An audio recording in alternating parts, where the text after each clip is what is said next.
नमस्कार दर्शकों, बात आज की चैनल में आपका स्वागत है। मैं हूं पारुल शर्मा और पेश है आज की सच्ची बात पक्की बात।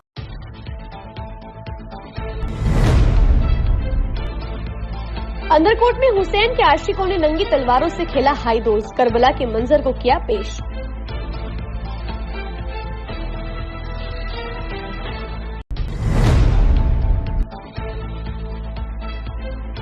भगवान झूलेलाल के चालिया महोत्सव का हुआ शुभारंभ। सिंधी समुदाय के लोग 40 दिन रखेंगे व्रत।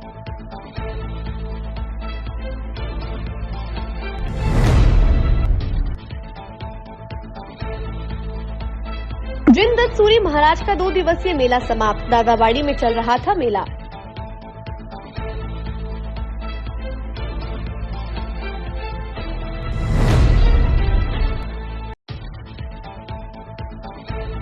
शराब पीने से मना किया तो लगा ली फांसी। रामगंज इलाके की वारदात।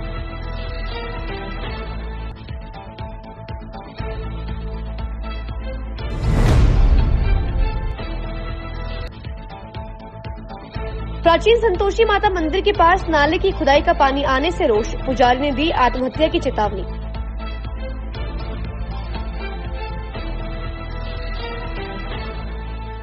के लिए ऐसा स्कूल तलाश रहा हूं जहां बच्चा स्टडी करे और साथ में उसे सभी स्पोर्ट्स फैसिलिटीज भी मिले। अपने बच्चे के लिए सतगुरु इंटरनेशनल स्कूल चुनो। स्टडी के साथ साथ यहां इवनिंग में नेशनल लेवल के कोचेज द्वारा swimming, badminton, lawn tennis, table tennis, basketball जैसे स्पोर्ट्स की ट्रेनिंग दी जाती है। अरे वाह! सतगुरु इंटरनेशनल स्कूल, पृथ्वीराज नगर, ऑपोजिट ए ब्लॉक, पंचशील, अजमेर।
ये सर्किट मामू नहीं बनने का, रेडीनेट फाइबर लगाने का। इंटरनेट बोले तो रेडीनेट फाइबर नेट। डिटेल्स के लिए 7412001234 पे कॉल लगाने का। सही है भाई।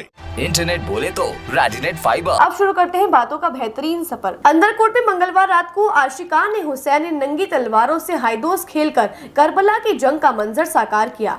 डोले शरीफ की जियारत की और बच्चों को तोला गया। ईशा की नमाज के बाद 2.5 दिन के झोपड़े के सामने हताई चौक में यह आयोजन हुआ। नमाज खत्म होने के बाद ढोल, ताशे व झांझ बजाए गए थे। जैसे ही 2.5 दिन के झोपड़े से डोले शरीफ को लाया गया, चौक में खड़े आशिकान हुसैन ने विशेष तरह की आवाजें निकालते हुए तलवारें घुमाना शुरू कर दिया। हाईदोस खेल रहे लोगों की सुरक्षा के इंतजाम के लिए शामिर खान, सचिव शफीक नवाब और कनवीर रिजवान खान सहित कई वॉलंटियर्स मौजूद थे। इसके अलावा आज बड़ा हाईदोस खेला जाएगा। आज मुहर्रम को 9 तारीख में छोटा हाईदोस खेला जाता है। दिन के झोपड़े से सवारी उठती है, जो कि 15-20 मिनट के लिए हाईदोस खेला जाता है। पूरी प्रशासन की मौजूदगी में यहाँ पर हाईदोस खेला जाता है। बड़े बुजुर्ग हमारी पुरानी परंपरा चलती आ रही है, काफी पुरानी परंपरा है। इसी सिलसिले में हमारे वर्षों से हाईदोस चलता है। सबसे बड़ा हाईदोस होगा, दोपहर 2:30 बजे शुरू होगा, 5:30 बजे संपन्न होगा। सिंधी समाज के लोग भगवान झूलेलाल की पूजा करते हैं और चालीहा सिंधी समुदाय के लिए सबसे महत्वपूर्ण त्योहार है। चेलो साहिब या चालीहा 40 दिनों का त्योहार होता है जो जुलाई से अगस्त के माह में आता है। सिंधी समाज के लोग भगवान झूलेलाल को प्रसन्न करने के लिए 40 दिनों का उपवास रखते हैं। मान्यता के अनुसार सिंध में एक आक्रमणकारी मीरक शाह बादशाह था जो काफी क्रूर था और अपनी इच्छा के विरुद्ध जाने वाले लोगों को धमकाता और मार डालता था। इसलिए हिंदुओं ने 40 दिनों तक जल के वरुण देवता से नदी के तट पर प्रार्थना की। अंतिम दिन वरुण देवता ने झूलेलाल के रूप में उनकी पूजा का उत्तर दिया, जिन्होंने उन्हें अत्याचारी बादशाह से बचाया। वे अपनी इच्छा और क्षमता के अनुसार 10 दिन, 21 दिन या अधिकतम 40 दिन का उपवास रखते हैं। हर सुबह वे अपनी प्रार्थना में चावल और चीनी चढ़ाते हैं और शाम को कीर्तन में शामिल होते हैं और झूलेलाल की पूजा करते हैं। सिंधियों को अपने 40 दिनों के उपवास में कुछ सख्त नियमों का पालन करना होता है। 40वें दिन बहिरणा साहिब की पूजा की जाती है और फिर उनका व्रत पूरा होता है। साथ ही वो एक दूसरे को झूलेलाल बेरा ही पार कहकर बधाई देते हैं, जिसका अर्थ है कि भगवान झूलेलाल के आशीर्वाद से वे सभी चुनौतियों और कठिनाइयों को पार कर विजय प्राप्त करेंगे। पूज्य झूलेलाल साहब के चालिया महोत्सव में 40 दिन तक पूरे देश विदेश में सिंधी समाज के द्वारा चालिया महोत्सव मनाया जाता है। चालिया महोत्सव इस उपलक्ष्य में मनाया जाता है कि सिंध में जो लोग रहते थे उनको वहाँ के मृक्षा बादशाह जो है वो प्रतिदिन सवा सेर जनेऊ उतरवा के उनको तोलता था, फिर भोजन ग्रहण करता था। इससे परेशान होकर के वहाँ के निवासियों ने सिंधु नदी के किनारे पर आराधना करी, प्रभु की आराधना करके पुकार करी। तो आकाशवाणी हुई और झूलेलाल साहब ने जो है नसरपुर में अवतार लिया। 40 दिन तक आराधना करने के उपलक्ष्य में ये चालिया महोत्सव प्रतिवर्ष हर देश विदेश में, यह शहरों में और हर गली मोहल्लों में, समाज में, झूलेलाल मंदिरों में, सब जगह ये मनाया जाता है। इसका उद्देश्य हमारा है एक ही है कि जल और ज्योति की जो पूजा होती है, क्योंकि जल के द्वारा ही, जल से अवतार लेकर के झूलेलाल साहब आए थे और ज्योति उनकी पहचान है। तो जो हमारे सिंधी समाज के लोग हैं चालिया में मटकी पूजन करते हैं, मटकी मतलब कलश पूजन करते हैं 40 दिनों तक। उसमें अन्न, चावल और शक्कर और ये सामग्री डालते रहते हैं 40 दिनों तक, क्योंकि वो झूलेलाल साहब के जल का अवतार है। तो जल के जीवों के लिए भोजन जो है उस मटकी में डाला जाता है। और आज भी 16 तारीख को मंगलवार को यह कार्यक्रम शुभारंभ हुआ है। ये कार्यक्रम सिंधुवाड़ी में अम्मा लालवारी माता जी का जो मंदिर बना हुआ है, जिनमें नारी भाई भोजवानी इनके सेवादारी है, प्रकाश भगत जो है बाबा हरदयाल कुटिया के संत हैं उन्होंने, और ज्योत प्रज्वलन जो किया गया है राजावीर दरबार के महंत टहलगिरी गोस्वामी के कर कमलों द्वारा आज किया गया। महिला मंडल ने भी जोश से उत्साह से यह आरती करी है और आराधना करी है कि सब खुशहाल रहे, प्रसन्न रहे, देश विदेश में अन्न धन धान्य की प्रचुरता बनी रहे। यह आज हम सब लोगों ने यहाँ पर प्रार्थना करी। पल्लव प्रार्थना के साथ यह हर एक को पता नहीं होता है कि पल्लव प्रार्थना क्यों होती है। पल्लव प्रार्थना इसलिए होती है कि जब अपन कोई भी कार्यक्रम शुरू करते हैं, शुभ कार्य प्रारंभ करते हैं, तो गणपति वंदना करते हैं, गणपति पूजन करते हैं, गणपति स्थापना करते हैं। परंतु देवताओं को आमंत्रित करने के पश्चात यह नहीं कहा जाता है कि देवता जी जाओ। तो यह सिंधी समाज में यह पल्लव प्रार्थना है, पल्लव की परंपरा है कि देवताओं को पूरा आराधना पूजन होने के पश्चात जो है विसर्जन की विधि जो है वो पल्लव प्रार्थना से की जाती है। रमेश लालवानी, महासचिव पूज्य सिंधी पंचायत अजमेर। अजमेर के दादावाड़ी में जिन दत्त सूरी महाराज के 2 दिवसीय मेले का आज अंतिम दिन है। यह आयोजन साध्वी मनोहर श्री जी महाराजा के सानिध्य में हुआ। श्री जिंदत सूरी मंडल के अध्यक्ष नरेंद्र लूनिया ने बताया कि आज श्री गुरुवर मनोहर श्री महाराजा का चतुर्मास प्रवेश भी हुआ। इसके साथ ही दादा गुरुदेव की बड़ी पूजा पढ़ाई गई। संध्या में आरती के पश्चात मेले का समापन किया जाएगा। हमारा जैन समाज का भव्य चातुर्मास आरंभ होता है, जिसमें हमारे साधु संतों द्वारा अहिंसा परमो धर्म, जियो और जीनो दो के संस्कार हम श्रावकों में प्रेरित किए जाते हैं। और आज से हमारे गुरुजनों का भव्य मांगलिक प्रवेश होता है। उसके बाद 4 महीने तक हमारे भव्य कार्यक्रम आरंभ होते हैं, जिसमें हमारे जैन संस्कारों की शिक्षा दी जाती है। जय जिनेन्द्र, जय दादा गुरुदेव। आज का कार्यक्रम अपना सुबह वरघोड़ा दादा गुरुदेव का वरघोड़ा निकाला गया। वरघोड़ा के साथ में हमारी आचार्य श्री गुरुवर मनोज श्री जी महाराज साहब का चातुर्मास प्रवेश भी हुआ है। और उसी के साथ में अब अपना 12 बजे से करीब दादा गुरुदेव की बड़ी पूजा पढ़ाई जाएगी। 12:36 में ध्वजा का मुहूर्त है। और ये मेला, संपूर्ण मेला जो है कांकरिया परिवार जयपुर से उन्होंने लाभ लिया है। आज फिर शामी उत्सव होगा, उसके बाद में शाम को आरती होके और फिर अपना ये मेले का समापन होएगा। संपूर्ण मेला जो है लाभार्थी अपना कांकरिया परिवार जयपुर से उन्होंने लिया है। और दूर दूर से जो भी यात्री पधारे हैं मेले के अंदर में, उनको किसी भी तरीके अगर असुविधा हुई है तो हमारा मंत्रिमंडल जैन दशहरी मंडल आपसे क्षमा प्रार्थी है। अजमेर के रामगंज थाना क्षेत्र में एक युवक ने फांसी का फंदा लगाकर आत्महत्या कर ली। सूचना के बाद रामगंज थाना पुलिस मौके पर पहुंची और शव को जवाहरलाल नेहरू चिकित्सालय पोस्टमार्टम के लिए भेजा गया। जानकारी के अनुसार शराब के लिए टोकने को लेकर नाराज होकर मृतक ने यह कदम उठाया है, जिसके बाद पुलिस मामले की जाँच में जुटी है। प्राथमिक जाँच में पता चला कि मृतक शराब पीने का आदी था। शराब के लिए टोका गया था, इसलिए उसने नाराज होकर ये कदम उठाया है। मृतक के 17 साल व 21 साल के 2 बेटे हैं। अजमेर के बारादरी के पास प्राचीन संतोषी माता मंदिर के पास में नाले की खुदाई तकरीबन 1.5 माह पहले करवाई गई थी, जिसके बाद से आज तक इसकी मरम्मत नहीं करवाई गई है, जिसकी वजह से सीवरेज का गंदा पानी मंदिर के सामने फैला पड़ा है व श्रद्धालुओं को दर्शन करने में परेशानी हो रही है। साथ ही मंदिर के बाहर गंदा पानी फैलने से बदबू हो रही है। इस सबसे परेशान होकर मंदिर के पुजारी का कहना है कि यदि नगर निगम इसे बंद नहीं करवाता है तो वो खुद के प्राण त्याग देंगे। वहीं उनका आरोप है कि लंबे समय से नगर निगम का भी इस ओर ध्यान नहीं है। उन्होंने नगर निगम से अपील की है कि इस ओर ध्यान देकर तुरंत इसकी मरम्मत करवाई जाए। ऐसा है, ये प्राचीन संतोषी माता मंदिर है बारादरी रोड पर, है ना। 1.5 महीने से ये नाला खुदा हुआ पड़ा है। यहाँ पे कोई रात को असामाजिक तत्व जो है वो नाली खोद के चले जाता है, जिससे सारा सीवरेज का जो गंदा पानी है वो सारा मंदिर से जाता है। आप श्रद्धालु अगर दर्शन करने आएगा तो वो कैसे आएगा यहाँ पे दर्शन करने के लिए? यहाँ पर राजनीति हो रही है, निगम वाले ध्यान नहीं दे रहे, कोई इंसान ध्यान नहीं दे रहा है। कितने दिनों से ये नाला बंद पड़ा है? 1.5 महीना हो गया वैसे इसको। 1.5 महीने से नाला खुदा हुआ पड़ा हुआ है यहाँ पे। ये नहीं तो अगर ये नहीं बंद कराना निगम वालों ने, मैं यकीन नहीं करोगे, मैं आत्महत्या कर लूंगा यहाँ पे मैं। क्योंकि मंदिर को लेकर के मैं ना ये चीजों को, ये सीवरेज को मैं बर्दाश्त नहीं कर सकता हूँ बिल्कुल भी। मैं कहाँ पे है, किस जगह मंदिर है ये बारादरी पे संतोषी माता का मंदिर है। यहाँ पे ये प्राचीन संतोषी माता का मंदिर है। ये श्रद्धालुओं को दिक्कत होती है यहाँ पे दर्शन करने में। यहाँ पे आप क्या चाहते हो? भाई मैं तो ये चाहता हूँ अगर या तो इसको करो, नहीं है तो फिर कांड होगा यहाँ पे। तो फिर अब नाम आपका? दीपा मल्होत्रा, संतोषी माता मंदिर पुजारी। बातों को देते हैं छोटा सा विराम, जल्दी मिलते हैं एक नए सफर पर। के लिए ऐसा स्कूल तलाश रहा हूँ जहाँ बच्चा स्टडी करे और साथ में उसे सभी स्पोर्ट्स फैसिलिटीज भी मिले। अपने बच्चे के लिए सतगुरु इंटरनेशनल स्कूल चुनो। स्टडी के साथ साथ यहाँ इवनिंग में नेशनल लेवल के कोचेज द्वारा swimming, badminton, lawn tennis, table tennis, basketball जैसे स्पोर्ट्स की ट्रेनिंग दी जाती है। अरे वाह! सतगुरु इंटरनेशनल स्कूल, पृथ्वीराज नगर, ऑपोजिट ए ब्लॉक, पंचशील, अजमेर।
ए सर्किट मामू नहीं बनने का, रेडीनेट फाइबर लगाने का, इंटरनेट बोले तो रेडीनेट फाइबर नेट। डिटेल्स के लिए 7412001234 पे कॉल लगाने का। सही है भाई।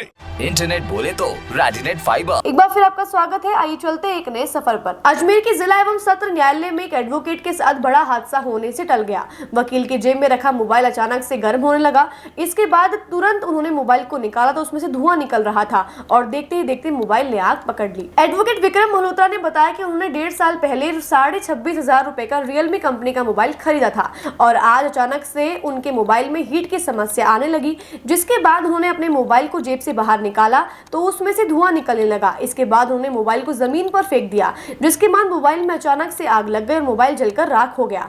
उन्होंने बताया कि कल भी मोबाइल में एक अलग तरह की आवाज आ रही थी और मोबाइल गर्म हो रहा था, लेकिन आज अचानक से मोबाइल ज्यादा गर्म हो गया और उसके बाद उसकी बैटरी से धुआं निकलने लगा और बाद में अचानक आग लग गई। उन्होंने बताया कि समय रहते उन्होंने अपनी जेब से मोबाइल निकाल लिया, वरना बड़ा हादसा हो सकता था। सर ये मोबाइल को मुश्किल से 1.5 साल हुआ है और ये 26,000 का मोबाइल है टोटल कंप्लीट। इसका बिल पड़ा है मेरे पास, 26,000 का है।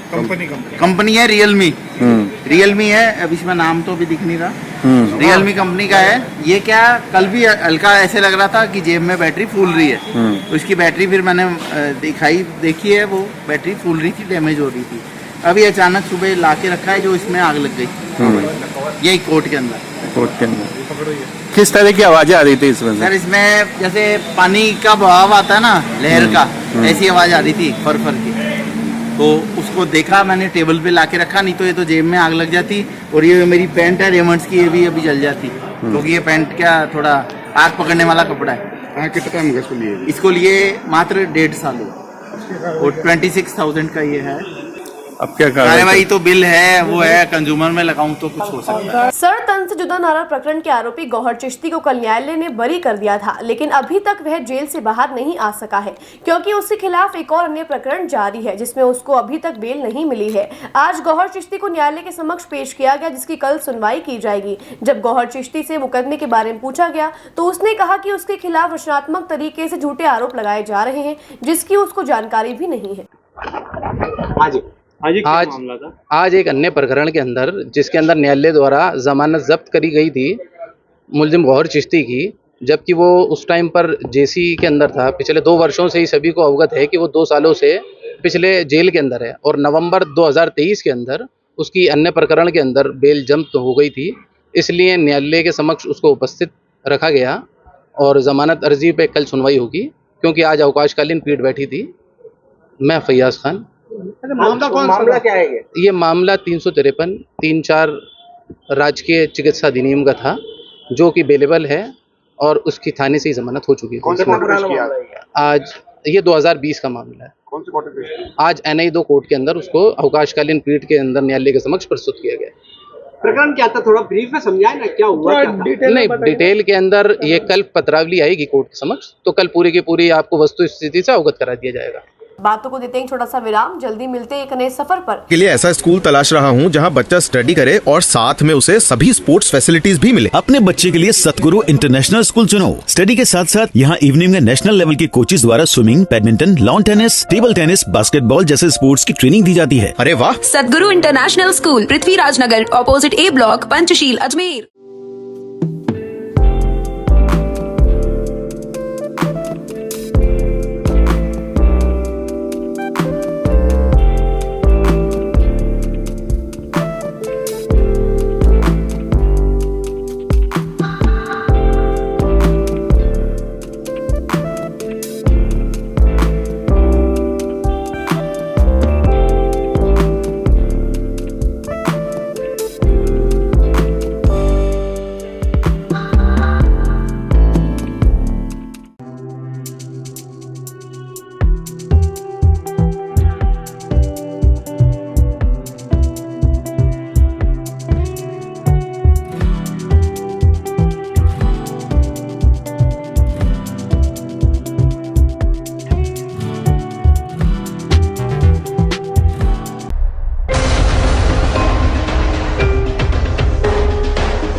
ये सर्किट मामू नहीं बनने का, रेडीनेट फाइबर लगाने का, इंटरनेट बोले तो रेडीनेट फाइबर नेट। डिटेल्स के लिए 7412001234 पे कॉल लगाने का। सही है भाई।